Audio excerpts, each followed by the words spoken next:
চালের উপর শুল্ক প্রত্যাহার টাস্ক ফোর্স গঠন, আমদানির অনুমোদন, দাম বেঁধে দেয়া সহ নানান উদ্যোগ নিচ্ছে সরকার, কিন্তু ভোক্তার স্বস্তি মিলছে না কিছুতেই। বাজারে এখন কি পরিস্থিতি তা নিয়ে আরও জানাতে যোগ দিচ্ছেন সহকর্মীরা। শুরুতেই যাব সাভারে নাজমুল হুদার কাছে। নাজমুল, বাজারে চালের সরবরাহ তো স্বাভাবিক, কিন্তু দাম কমছে না, ক্রেতা বিক্রেতারা কি বলছেন? আর টাস্ক ফোর্সের কোনো তৎপরতা রয়েছে কিনা বা তাদের তৎপরতায় কোনো কাজ হচ্ছে কিনা জানাবেন।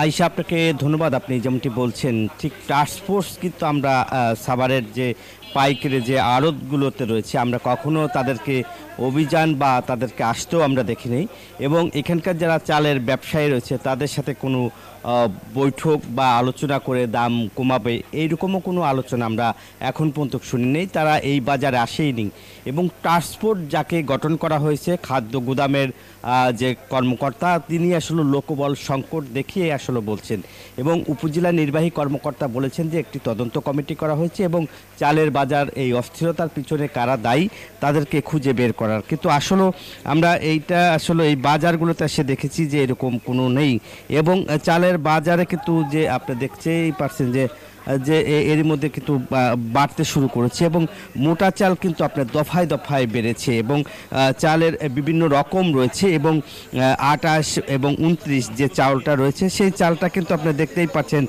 তারা মূলত এই বাজারগুলোতে আপনার তারা কিন্তু বিভিন্ন চাল মিশায় কিন্তু সেই বিভিন্ন শ্রেণীর সিন্ডিকেট করে কিন্তু তারা সেই কাজটি করছে, এবং চালের বাজার কিন্তু পুরোপুরি অস্থির হয়েছে, এবং এই বাজার কিন্তু কোনো রকম মনিটরিং করা সম্ভব হচ্ছে না বলে সাধারণ ভোক্তারা কিন্তু অভিযোগ করছে। এই ছিল চালের বাজারের সর্বশেষ খবর। একই খবর জানতে চট্টগ্রামে যাচ্ছি, আমার সহকর্মীরা রয়েছে নয়নবুরা জয়।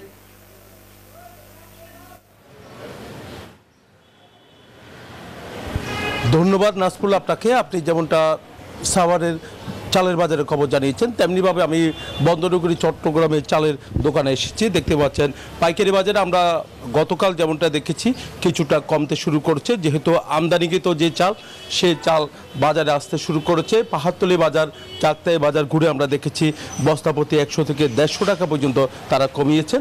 আর দেশে উৎপাদিত যে চাল সেই চালের দামও কিছুটা কমতে শুরু করেছে, যেহেতু আমদানি চাল বাজারে ঢুকতে শুরু করেছে। তবে আমরা এখানে এসে আমরা দেখছি খুচরা বাজারগুলোতে তো এখনও আগের মতো তারা বিক্রি করছে।